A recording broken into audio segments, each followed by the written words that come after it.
You're listening to Defending Faith, Family, and Freedom, featuring Gary Bauer, Senior Vice President of Public Policy at the Dr. James Dobson Family Institute. And now, here's Gary.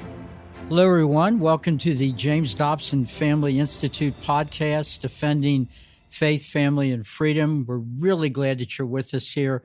Hope you'll come back every week as we share our thoughts with you about how you can be a more effective Christian citizen and give you information about some of the struggles in our country that we're all aware of when we open the newspaper and see the headlines. You know, it struck me the other day that a lot of the issues that we're all worried about, you probably have seen the polling where 75% of the country says that America's headed in the wrong direction. That's an extraordinary number. It's really a number that we haven't seen in history before. And I think there are a lot of reasons for it. But when you think about the problems we're facing and what people are worried about, a lot of it gets back to our children. And a lot of the time we spend here on the podcast with you is inevitably going to be talking about America's children and their health, what's going on with them. By every measurement, America's kids are in trouble. You know, there's rising youth suicide. More and more of our children are raised in broken families. Of course, we're not even talking about the children that sadly don't even make it out of the womb alive. We have rising levels of drug addiction. A lot of children are being seduced by an overly sexualized culture. We've got the whole gender dysphoria problem in which really young children, some as young as 6, 7, 8 years old, are being deceived into thinking that they could be a boy trapped in a girl's body or a girl trapped in a boy's body. The list just goes on and on and on. And I was thinking about this. I think about it a lot. A lot of the work we do at the James Dobson Family Institute revolves around saving our kids.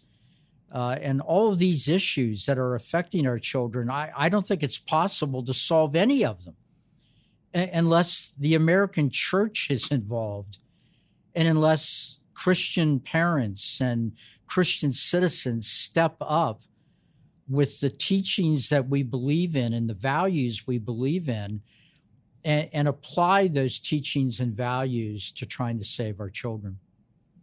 I prayed about this a little bit, and I thought maybe the best way to go about it today, rather than just numb your mind with statistics and studies and all the rest of it, is instead to tell you a story about a president of the United States and one single baby.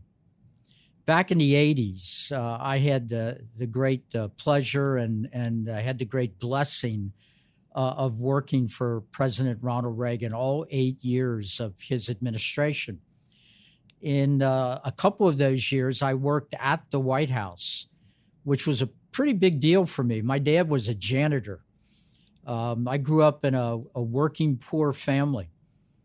Nobody in my family had ever finished high school, let alone gone on to college. And I was able, because of my parents' hard work, to go to college, then to go to law school, and end up working for a president of the United States.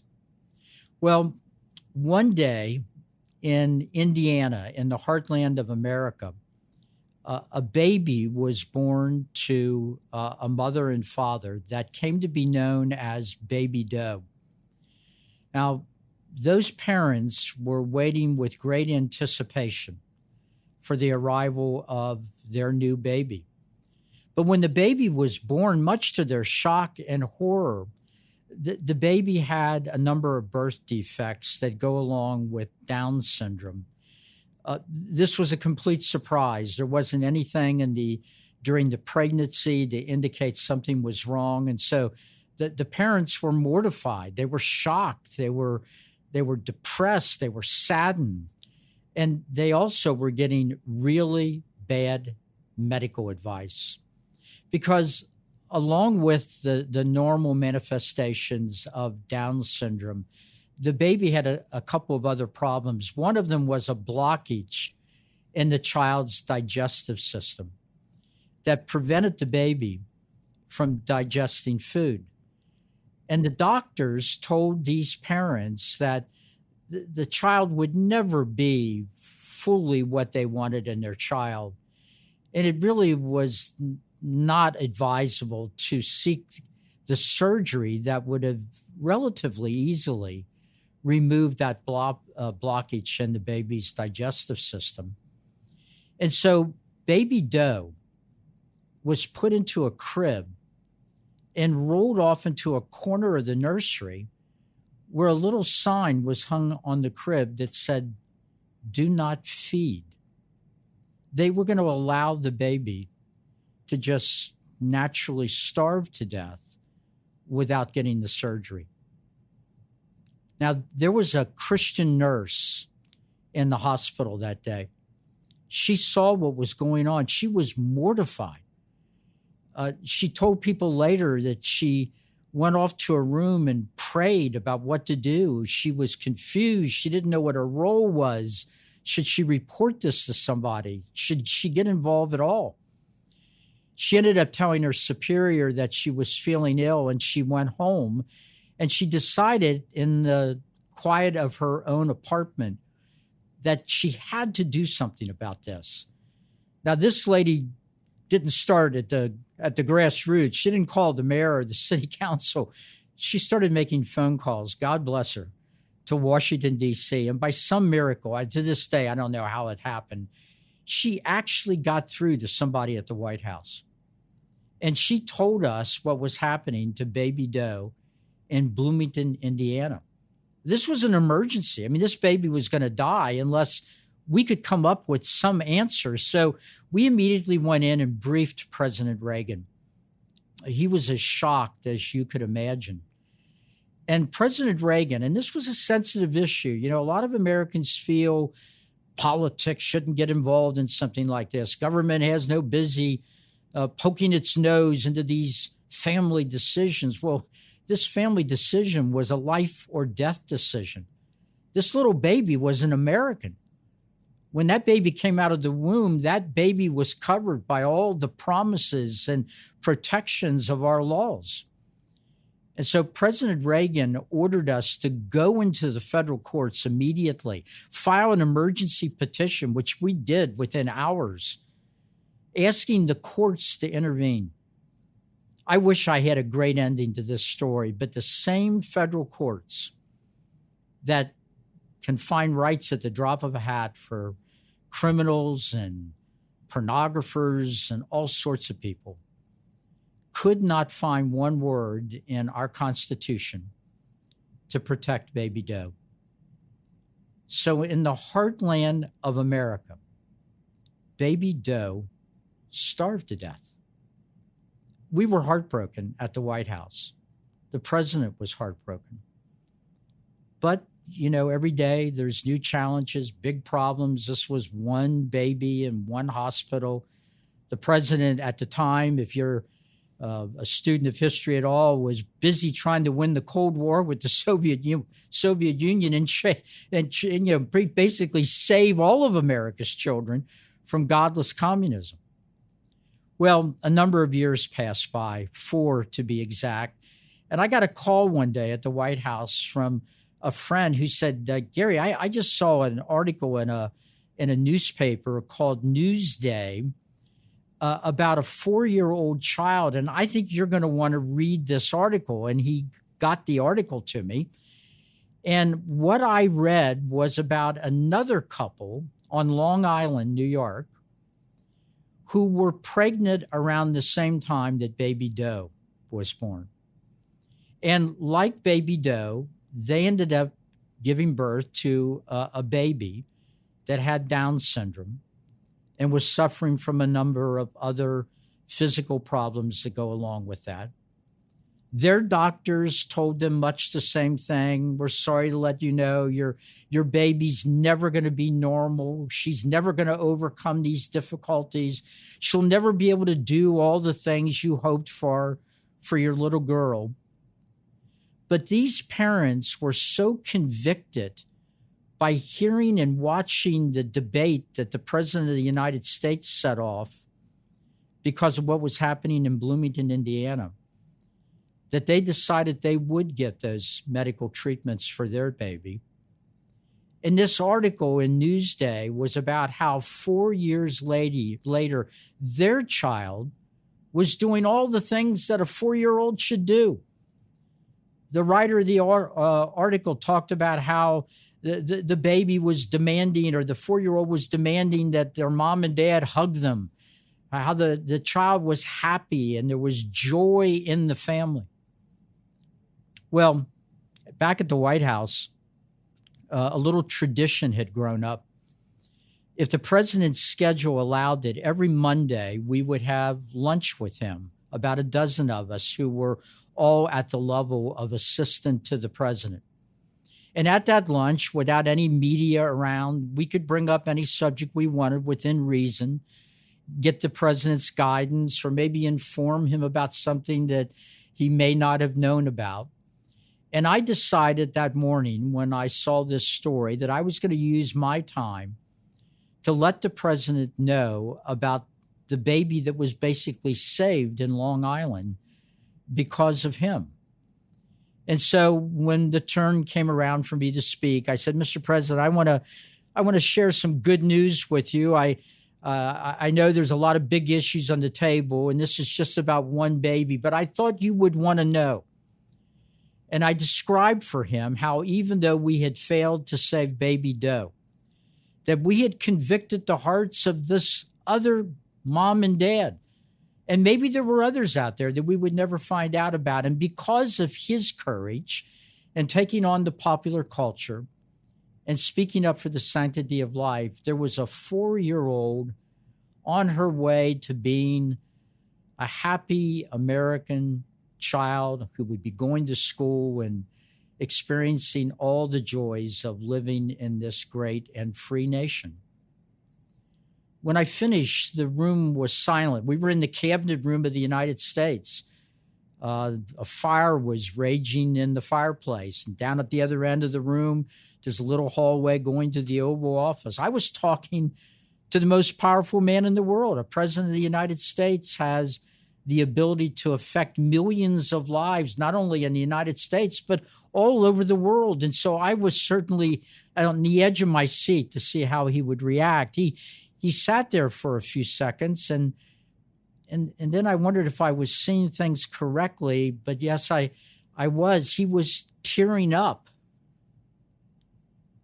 And then a tear formed in the corner of his eye and started to roll down his cheek, and he wiped it away, and he leaned forward and he said, Gary, thank you for sharing that with me. It really means a lot to know what we're doing can make a difference for even one child. I'll never forget that moment with the President of the United States. You know, he became so convicted on the life issue that he went on to be the first president of the United States to write a book while he was in office. It's not a big book. It's about 20 pages. But the remarkable thing about it is the whole book is about the sanctity of life, about how we're all made in the image of God, and that we have an obligation to our children, whether they're rich or poor, whether they're perfect or handicapped, to give them the dignity and the value and worth that they're due because they're created by God.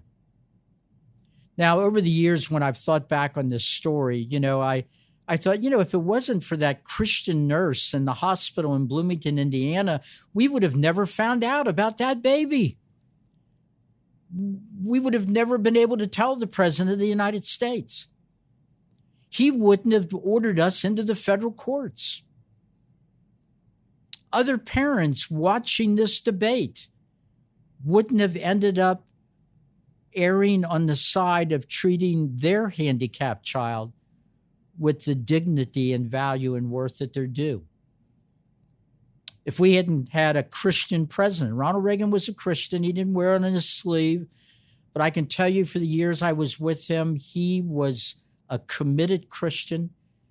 In fact, I don't know if you've ever have read about this, but when Ronald Reagan survived an assassination attempt that very nearly killed him, he was absolutely convinced that God had saved him from death that day because God had an assignment for him, which was to bring down the Soviet Union so that millions of people around the world could have a chance at freedom. So he believed God was acting in his life. If there weren't Christians on his staff, not just me, but others, the issue probably wouldn't even have been brought to his attention. You know, we were walking into the Oval Office to talk to the President of the United States about one single baby. So all along the way, Christians had to step up. And a Christian president had to risk offending some voters by getting involved in what is a fairly sensitive family matter about parents and children and proper medical care and so forth. Well, the lesson of all this is, look, you don't have to be a president of the United States. You don't have to wield great power. You don't have to be a nurse in some hospital.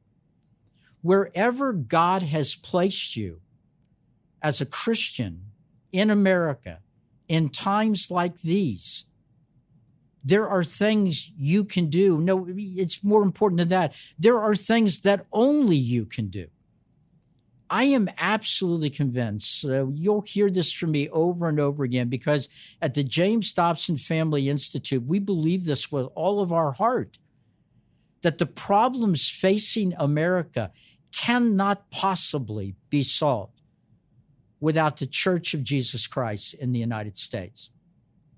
That the challenges facing our country, perhaps even threatening to bring our country to its knees, cannot be solved without Christian Americans standing up.